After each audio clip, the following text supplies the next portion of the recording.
Brazil are being humiliated, humbled, and taken apart, and their supporters simply cannot believe what they have seen. Eu só queria poder dar alegria ao meu povo. A minha gente que sofre tanto já com inúmeras coisas. What we witnessed was one of the most devastating moments in football history. To be very precise, this is a most traumatic day for each and every Brazilian across the world. So, on that note, hi everyone, welcome to Beyond Talks. Today, I'm joined by my co host, my dear friend Raghav. Raghav, welcome to the show. Thank you, Bhuvan. To all the viewers, welcome to Beyond Realms. Raghav, every generation has one football team that terrifies the world. We're going to be talking more in depth about the Brazilian football, which comprise of the legends like Pelé, like Ronaldo, Ronaldinho, Roberto Carlos, and so many excellent players. But like every uh, legacy, they had their downfall. And it's not the end, but since 2002, they have not won any World Cup. But is that the reason for us to discuss about Brazil today? Maybe not. I think when you mention about Brazil and the players, they are more from your generation than mine, because from the time I started, Thanks for making I'm me feel way older than I am, but yeah. yeah. But when you were growing up, Brazil was winning. When I was growing up, I couldn't see Brazil winning at Virat all. I Kohli mean, was I'm not. winning, right? Yeah. I'm not an ardent football follower anyway. I only follow the major events. Like I know where the World Cup is happening and who has won in the last few years. That much I'm aware. Brazil is a very key part of the world, football world especially. It's a legacy that you have heard for generations, starting from the 1960s 'till the early 2000s. They were champions across all realms. But it's sad to see the downfall.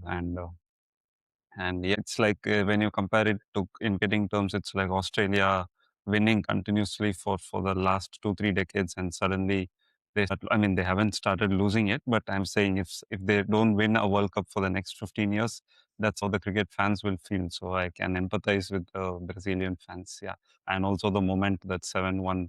I know that I did follow that one because that was a huge moment. Whether you're a football follower or not, that you cannot miss that news.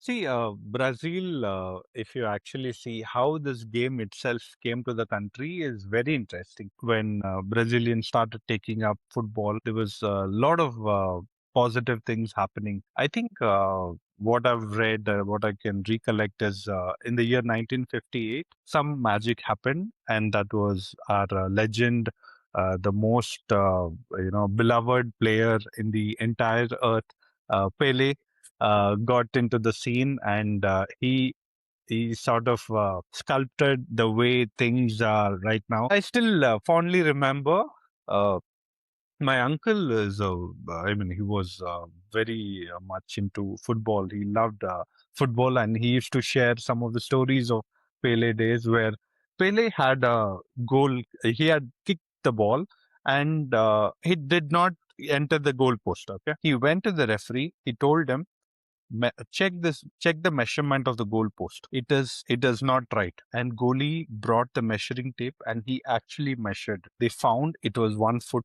lower. So that was the accuracy. That is the legacy what Brazil team holds. So Pele was he was a genius and most loved player. I don't know much about back then players, but 2002 I remember what happened. So this game was in Yokohama. Yeah, it was against Germany, and Brazil won. Uh, Ronaldo scored twice, and they had lifted the trophy for the fifth time, most by any nation in the world. But very sadly, that would be the last time the Brazil has lifted the trophy until now. So, I mean, now they're just out of the game already, but it's not a tragic ending yet, but somehow we see that there is a clear definition of a downfall because of certain things going wrong. That's what we're going to be analyzing today. When you hear the name Brazil, or you think about the country, it's like They have the beautiful scenery. They have the Amazon rainforest. Along with that, it's the people, uh, their culture, the carnivals, and football is an integral part of that. To Oh, see that country, not do well, not be relevant in today's day and age in the football world is kind of sad. The Latin American side, I mean, in cricket, we have only one nation from that part of the world, which is the West Indies. So whenever the West Indies plays, it's like entertainment. They are more than athletes. They are performers or entertainers who just it's a beautiful brand of cricket they play. Similarly, in the football, the Latin American side, it's lovely to see them. There's so much energy involved, and winning and losing is part and parcel of the game. But when a legacy such as this, destroys completely, then it's a sad thing for the football or even for the world sports as a whole. yeah. And what's more terrifying or what's more really appalling is the fact that um, they really, I feel they are having an identity crisis, and that's sort of begun. I think 2002 was, till then it was a golden era. That 90s and 2000, that time era was fantastic for Brazil. Football was the national sport, and they really loved what they were doing, and they called it samba. The Brazilian, the culture, lively singing and dancing, that sort of thing.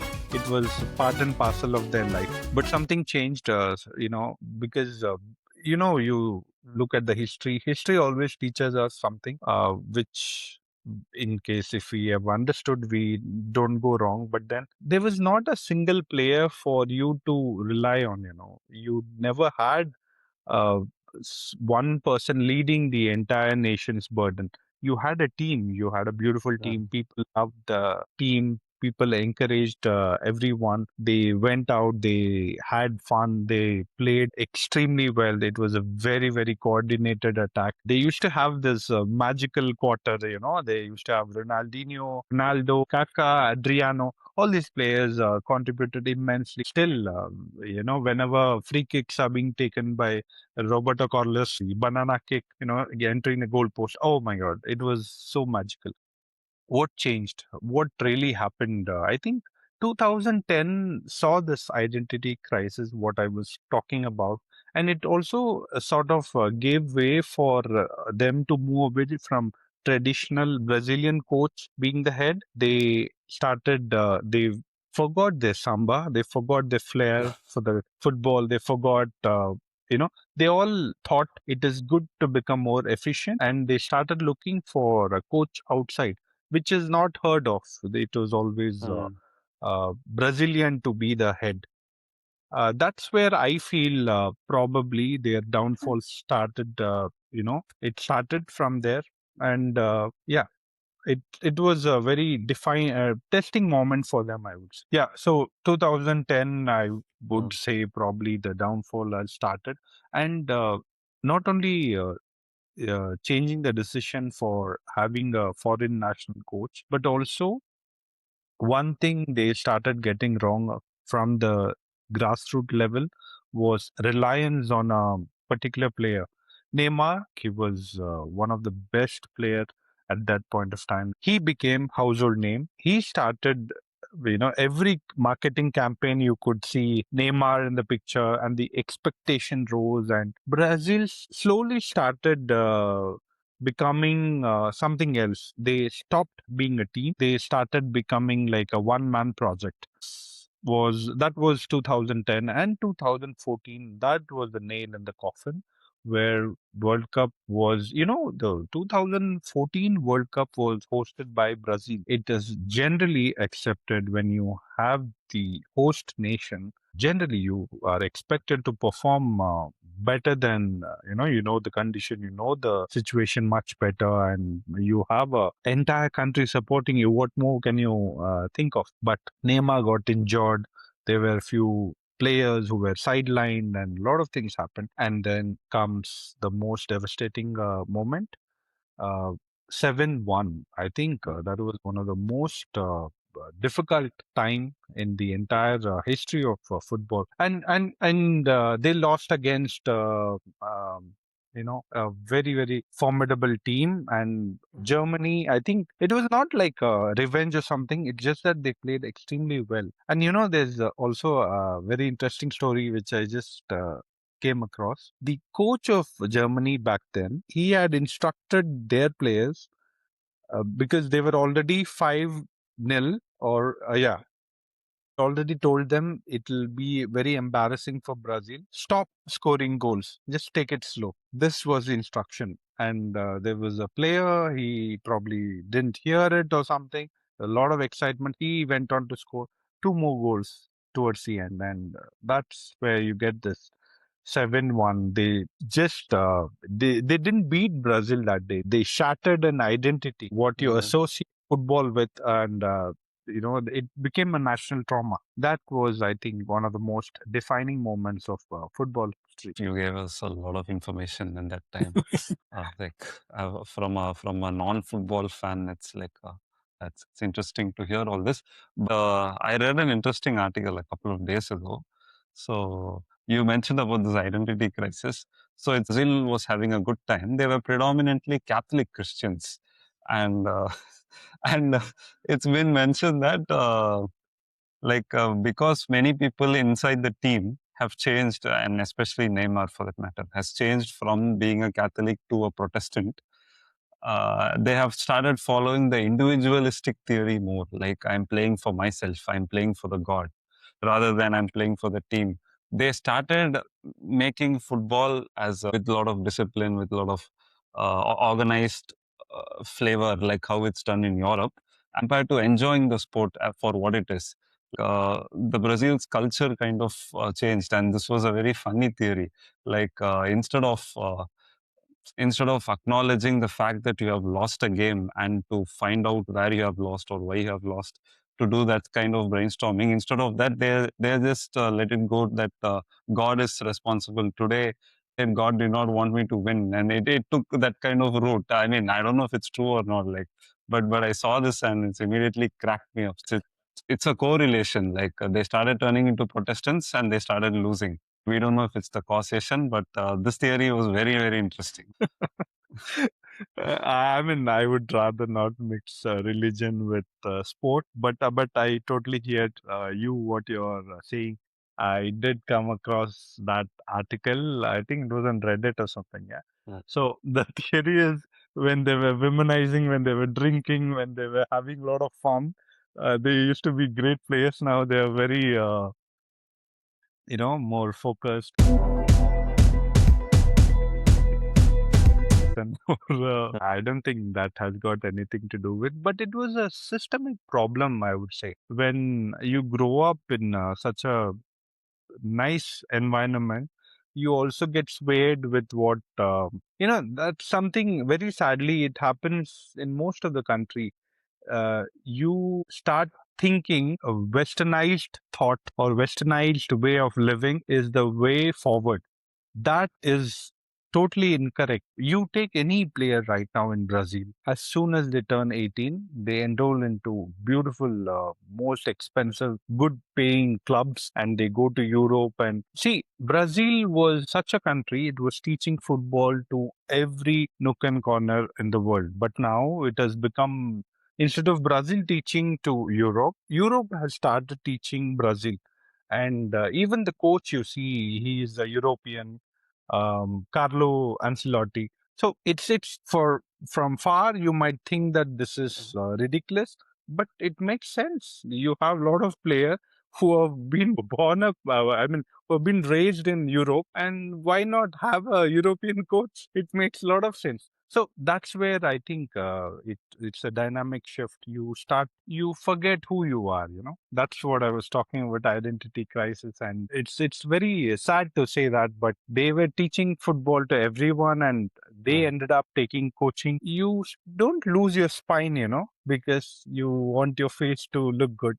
So that's the comparison I'm looking at. I think It's this bad. can be compared to the street cricket culture in Mumbai that still exists, Mumbai or Chennai that still exists. Like the Brazil's street or beach football, I heard it's kind of in a decline. Like they don't entertain that anymore. They just play for fun. The kids just play for fun. It was a very much part of their culture previously. Now it's all organized, like you said. It's westernized. It's European. Uh, if Neymar would have attended more Sunday practice than more Sunday masses, I think they would have. The interesting thing is, Neymar after a goal gives the cross sign. Norway's flag itself has a cross sign. It's like Christ did not know which cross to support. He just went with a bigger cross that is Norway, and Norway beat Brazil. So this is another comment that I read. Kind of funny because you see Norway's flag, it has a huge cross. And like these Protestants, they just start celebrating to God after every goal. So I think, but like you're right. It's more westernized, and anything that I mean, the Western concept itself is not wrong per se, but like you should be careful in not losing your identity. How are you following the World Cup? This year's World Cup. Do you know what's happening?